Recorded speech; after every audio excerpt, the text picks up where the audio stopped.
Site braces-specialists.com। स्वागत है आपका ब्रेक के बाद। और अब बात करेंगे बिहार की सियासत की। लेकिन सबसे बड़ी बात यह है कि बिहार के सियासत में बदजुबानी का जहर घुल गया है। और सबसे दुख की बात यह है कि यह बहुत ही निचले स्तर पर आ गया है। यानी कि जो बदजुबानी थी वो अब गाली गलौज तक उतर आई है। और उसको लेकर के बीजेपी कांग्रेस पर हमलावर है तो कांग्रेस बैकफुट पर है। देखिए ये रिपोर्ट।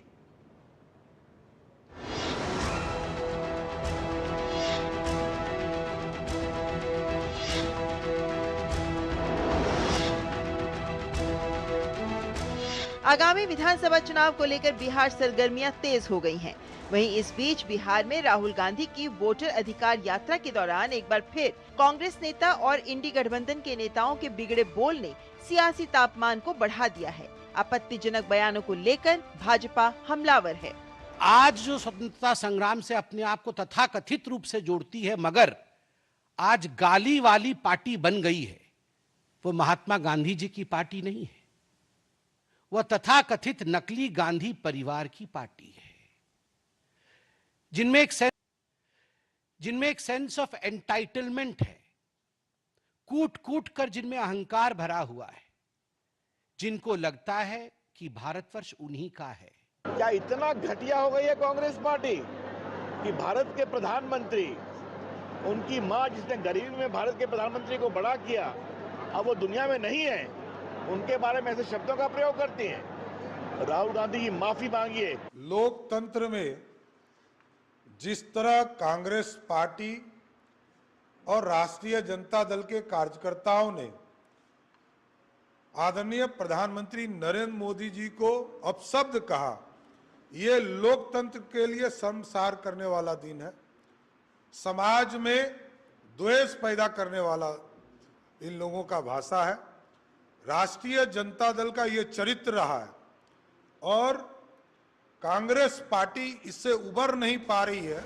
वहीं भाजपा के सहयोगी दल भी अमर्यादित भाषा को लेकर नेता प्रतिपक्ष पर हमलावर हैं। एनडीए नेताओं ने विपक्ष पर संविधान और लोकतंत्र को कुचलने का आरोप लगाया। भाषा का ये लोग इस्तेमाल करते हैं।